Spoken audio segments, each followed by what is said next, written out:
Да се спакуваат сите случувања во Македонија во само неколку минути речи си да е невозможно. Меѓутоа, две работи на политички план ја ставија Македонија во фокусот на случувањата во светот. Се заврши над 20 години спор меѓу две држави, а земјата ја напушти премиерот со најдолг стаж. Но со ред. Во јануари се официализираше она што во 2017 во август беше договорено. Македонија и Бугарија потпишаа договор за пријателство, добрососедство и соработка, со цел ставање крај на сите турбуленции во односите меѓу двата народа. Во рамки на припремата за доближување на ставовите помеѓу Атина и Скопје, владата донесе одлука да го преименува скопскиот аеродром Александар Велики во меѓународен аеродром Скопје, додека автопатот Александар Велики беше преименуван во пријателство.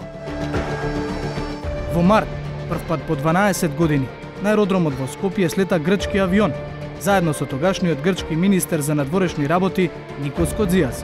Неговото доаѓање на некој начин наговестуваше дека ставовите меѓу Грција и Македонија се приближуваат. Мај е месецот во кој на изненадување на сите во државата падна и првата судска пресуда против поранешниот премиер Никола Груевски. Тој доби 2 години затворска казна за набавка на Мерцедесот, што ќе се покаже како причина за негово бегство од Македонија. Преспа ќе остане во историјата како локација на која министрите за надворешни работи на Македонија и на Грција, Никола Димитров и Никос Кодзијас, го потпишаа договорот постигнат меѓу двете земји во однос на името. Според постигнатиот договор, официјалното име за севкупна употреба ќе биде Република Северна Македонија. Она што следуваше по сите пофалби од меѓународната заедница и дипломатски признанија како успешна приказна. Председателот на Република Македонија, Ѓорѓе Иванов, донесе одлука да не го потпише указот за прогласување на законот за ратификација на договорот со Грција. Во јули беше официализирана стратешката определба на Македонија, а го доби и она што е приоритет во рамките на безбедноста. Официјално ја добивме поканата за почеток на преговорите за влез во НАТО. Прогнозите се дека постои можност официјално да бидеме дел од алијансата кон средината на 2019 година. Во рамките на предреферендумскиот период, Македонија во септември беше најатрактивна локација за дипломатски посети. Јенс Столтенберг, Ангела Меркел, Џејмс Матис и ред други застанаа пред Зоран Заев и му дадоа безусловна поддршка за договорот со Грција. Договорот од Преспа ќе овозможи спроведување на клучните реформи во вашиот процес на пристапување кон НАТО. Потребна е уште многу работа, но предусловот е да има успешен референдум на 30 септември. Ми беше важно да се сретнав и со председателот, и со лидерот на опозицијата, и со останати парламентарци. Мојата порака која изнесов на тие состаноци беше дека ова е историска можност за оваа земја. Се одржа консултативниот референдум за промена на името, но не беше постигнат потребниот цензус.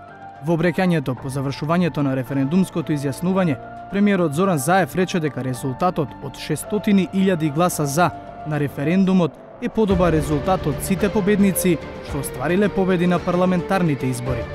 Опозицијската ВМРО-ДПМН го оцени референдумот како неуспешен. Започна потрагата по неопходното двотретинско мнозинство за договорот од Грција, а по непол месец од референдумот. На 20 октомври пратениците го усвоија предлогот за пристап кон уставните измени. Пратениците од опозицијата кои гласаа за договорот во јавниот дискурс беа бранети од владеачкото мнозинство, додека критикувани од пратениците од опозицијата, како и симпатизери на десничарската опција. Потрагата по Никола Груевски по правосилното решение за издржување на затворската казна од 2 години резултираше со негово јавување на Facebook дека побегнал од Македонија кај неговиот пријател Виктор Орбан во Унгарија и дека таму бара заштита за како што смета тој политичкиот прогон во Македонија. Рутата која Груевски ја користел води кон Албанија, Црна Гора и Србија со посредство на унгарски дипломати. Дека законодавниот дом годинава беше едно од најактивните тела, затворањето на годината со донесувањето на законот за амнестија го покажа токму тоа. Со 95 гласа за, без против и воздржани. Собранието го донесе по скратена постапка Законот за амнестија за крвавите насилства од 27. април 2017 година, дел од планот за помирување инициран од владата. Помалку или повеќе, за сите овие настани, социјалните мрежи и граѓаните на улица имаа свое позитивно или негативно видување. Ако се знае дека во 2019 не очекуваат председателски избори, но и година во која треба да се официјализираат политички настани, тогаш можеме да си посакаме помирна година со барем помали политички турбуленции.